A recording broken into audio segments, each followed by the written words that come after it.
Charlie ahead. It's good to be home amongst some friends that I see, even that I cherish in my heart above and beyond Rotary. There's some things that took place in my life that affected my ability to participate in Rotary like I wanted to, and that was a plan that was destined by God. If you remember, I had one child at the time when I was a Rotary member, and we. Fortunately, my wife got pregnant again, but God chose to send two. You had to do that? So my household my household jumped from 1 to 3 just like that overnight, and having twins has been an experience. Special challenge. All right, a special challenge. But it's been a beautiful experience. But that is.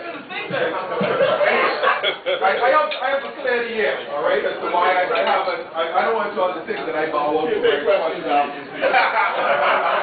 Look for yourself on YouTube tonight at 9 o'clock. This is just a lesson for me, all right? I want everybody to know that. Is this an introduction to the children took a lot of time. My twins took a lot of time from me, but they're older now, and I hope to be back very shortly. All right. That's the introduction. That's the introduction.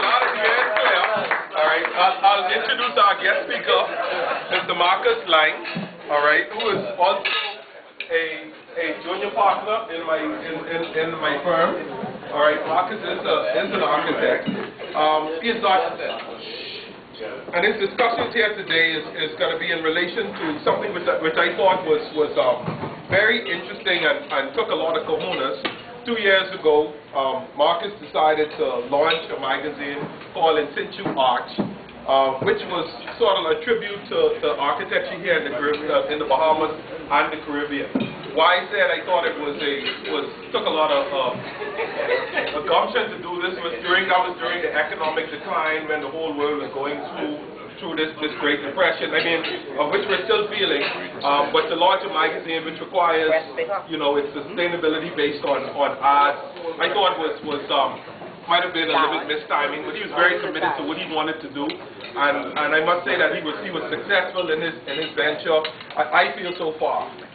But just to talk a little bit about the speaker today, Marcos Laing. He is Bahamian. He graduated from Louisiana Tech University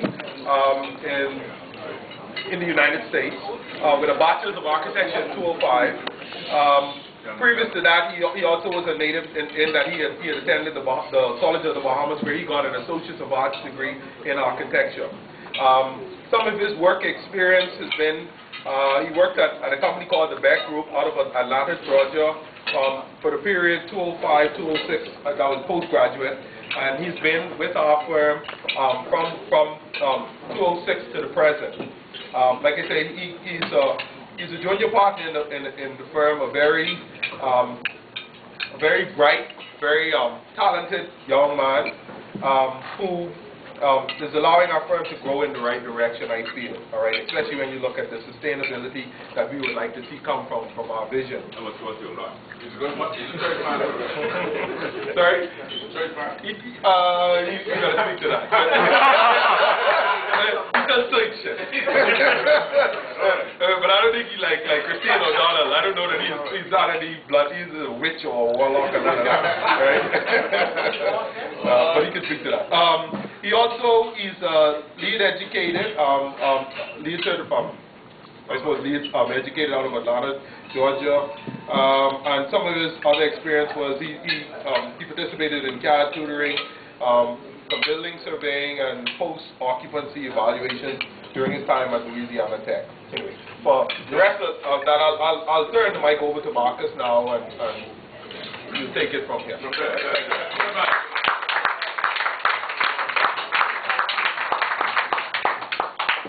Good afternoon, Rotarians. Thank you for having me, Mr. President, President-elect, all the officers, my fellow architects I can see in the house, some of which I hear haven't been here for a while. Glad I can get those guys come back out.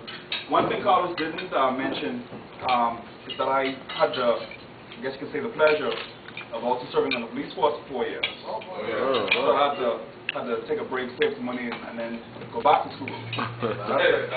That normally gets a lot of A lot of praise. Just for the record, Not from this round, not from this round. for the record, I am not Amos Ferguson. Amos Ferguson has a lot more gray than I do. I have some gray in my hair, but Amos Ferguson is a little beyond my years. I'll be dressing something different. You're on the same side of the law as he is. I will, you covered everything pretty much about me. What I'll open up by talking about is pretty much what is an architect. An architect, along with engineers and builders, we pretty much create spaces, we create environments, we create communities. These spaces and environments and communities should create a nation full of prosperity and lawful cohabitation. But you look around and we don't seem to be right there where we should be in relation to those ideals. So noticing this is one of the driving forces behind me having the idea of starting this architectural magazine. Even though it's an architectural magazine, it doesn't just focus on architecture. It covers everything to do with the built environment. When I say built environment, I mean everything from the design to the financing to the engineering to the building practices to professionalism to the legal aspects. When people think about buildings, they don't realize a lot of times that all these things come together to make a structure, make a community, make a road, a park. All these things come together to make these things successful and fulfill their end use. So the magazine, which is called In.Situarch, is a medium for us to sort of champion the cause of raising the level of professionalism in all of these industries, and by extension, allowing the Bahamas and the rest of the region to realize a higher level of living, realize a level of living where we can all enjoy being in our country and we can see proper services, we can see a government that listens to its professionals and makes a government that listens to its professionals and makes decisions based on professional recommendations that's for the greater good of everyone. Let me ask you something. How many of you in this room has ever heard or seen this magazine? Show raise your hand. Okay, well today, pick up a copy off the table, that's yours. How long has it been out? Free. The magazine's been around, we've been around for 2 years.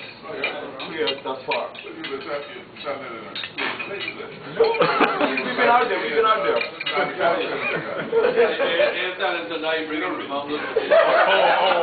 hearing from my colleagues, Mr. Blair, that a lot of y'all don't read. I mean,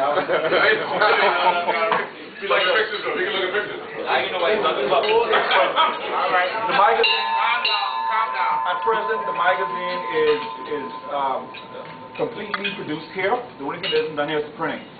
It's carried in most major bookstores and city markets, most of the major bookstores. It's also fully distributed in Jamaica. We have limited distribution in most of the English-speaking Caribbean countries. They go directly to the professionals there. And also subscription to the US, Canada, and as far as India thus far. So I think for 2 years it's pretty good. For you tech guys, we've also just last night launched the iPad app for the magazine. So you have that new device that Apple has. You can download the magazine for free and be able to preview the magazine anywhere in the world. For free? For free. Why free? You want people to read it. You want people to get it. So, just to recap, the magazine is geared toward exposure. You have great architects like Mr. Ken Lam, Patrick Ramming, Scott Hepburn. They've done great work, but a lot of times we never get praise for the stuff that's done, and because of that, people don't value the services that we offer. I'm sure it's the same in other professions, but the architecture profession is one of the professions that really gets the short end of the stick when it comes to recognition. Guys make millions of dollars off a development of a hotel, and the guy that created the vision, that created the space for people to enjoy and make that money, they never get the credit, they never get any exposure for it. So the magazine is one way of allowing that to happen. Another purpose of the magazine is to create a sense of advocacy. Bahamians are the biggest talkers, in the world. Another day for it. You supply to McDonald's on Saturdays, they talk, politics, talk. Guys, you know, at the Rotary meetings, you get together later and you talk about, oh, why does this happen, why doesn't that, you know? There's never, very seldom someone takes those ideas and that side talk and make something happen or bring it to the forefront in a way that it can be recognized and actually acted upon. So, architects being as shy as a lot of them seem to be, I provided a medium for anyone in the building industry or anyone in general that has any ideas, any sentiments that they need to pass on to people that can make things happen, give you a medium to put that in print. Once it's in print, it lasts forever. And it goes all around the world, so you get the exposure that you would never have gotten before.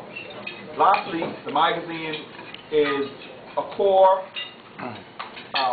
medium for continuing education.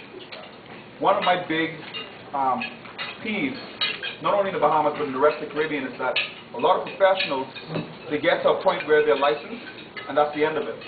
But every day technology is changing, every day policies are changing.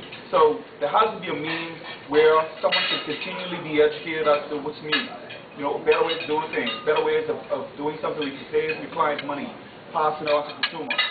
You know, create better environments for future generations. And the continuing education aspect of the magazine does that. So every issue we have at least two articles that speak to something in relation to the built environment, whether it's renewable energy, whether it's new products, new supplies, whether it's new laws, policies, anything like that that will help someone to do a better job and give better service to the general community. That being one of our fiduciary responsibilities as architects and professionals in the field. So I'll just close by saying thank you to all of you for allowing me to speak. I've spoken to 2 other Rotary Clubs, and I gotta say, this one is it's still my favorite. I've been here before. Why you got that? I've been here before. So, you know, I appreciate all you do. You know, Builders Club, you guys are builders. So, as Rotary, you are also a part of what we all do from a different angle. We are dealing more with the physical, you know, Rotary, I think, deals with more of the socio-economic and the social uplifting around the world. Humanity. So I'd like to thank you for what you do, and I'll just close by saying thank you for having me.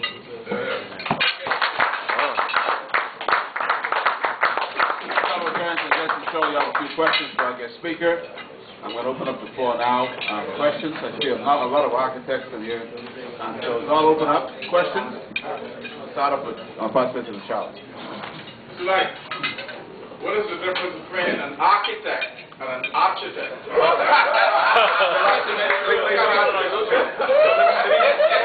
on where you live. You mean an architect or architect?